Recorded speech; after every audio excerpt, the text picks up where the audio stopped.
All right, buckle up, listeners, because we are diving headfirst into a pool of headlines. Yeah. The kind that makes you go, hold on, what's going on in the world today? That's right, we are. And let me tell you, today's choice is a spicy one. It really is. We're talking about texto pegado, that awesome Spanish language news thing you're always on about. Yeah. It's concise, it's global, and it always has these little nuggets of, well, intrigue, to say the least. Okay, so first up, we've got Colombian President Gustavo Petro throwing some serious shade and accusations at Elon Musk. Like, whoa, calling him pro-Nazi. That's not something you see every day, right? Right, and suggesting that Musk might try to censor him on X. It's bold, no doubt. Definitely bold. But you have to consider the context here, right? I mean, Colombia's history, it's got figures like Pinochet, a dictator, human rights abuses, the whole 9 yards. Petro's words, they tap into some deep anxieties about free speech, about censorship, and those anxieties, they have deep roots. That's a really good point. It's like this whole thing makes you think, how much influence do political leaders try to have on these massive social media companies? Like, what does it all mean for the future of free speech online? Because, let's face it, we live online now. We really do. And it's a debate that's not going away. It's only going to get more and more complex as technology keeps changing things up, that's for sure. Absolutely. Speaking of intense situations, how about we move from the digital world to something a little more, well, let's just say a lot more real world. We're talking about the alleged assassination attempt on former President Trump. Yeah, that's a heavy one. Seriously. Yeah. The FBI detained a guy, and he had a rifle near Trump's golf course. I mean, that's just crazy to even think about, right? It really is. And, regardless of how it all plays out legally or whatever, it feels like a symptom of something much bigger going on right now, don't you think? Totally. It's like, where do we even begin to unpack this? Especially with another election cycle coming up. I mean, this incident, it just highlights the really high tensions, the potential for violence in politics today. It's scary, honestly. It's scary and it's dangerous. And it's not just in the U.S., it's global. That's true.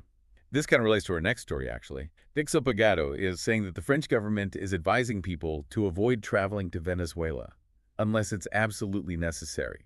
And this is coming after the arrest of several foreigners who were accused of trying to, well, destabilize the country. Yeah. So yeah, definitely some unrest there. Okay, so Venezuela.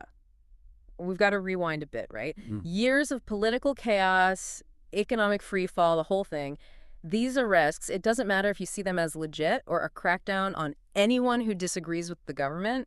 It all points to a really, really volatile situation. Yeah, and it's like we're seeing this kind of thing more and more. It's not just Venezuela. Think about another country. For instance, they've had their share of unrest lately, too. It's a global trend, isn't it, this whole thing with political and economic instability?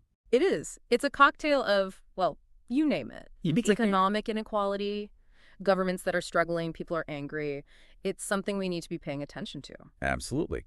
And now, let's shift gears geographically. We're heading over to the Middle East, where Texto Pegado is reporting that air raid sirens were going off in Israel after a missile was launched from Yemen. Oh, wow. I know, right? And it gets crazier. Netanyahu's already talking about retaliation, and the Houthi rebels, they're the group that's been fighting against Yemen's government and their allies. Yeah. Well, they're claiming responsibility. Oh, boy.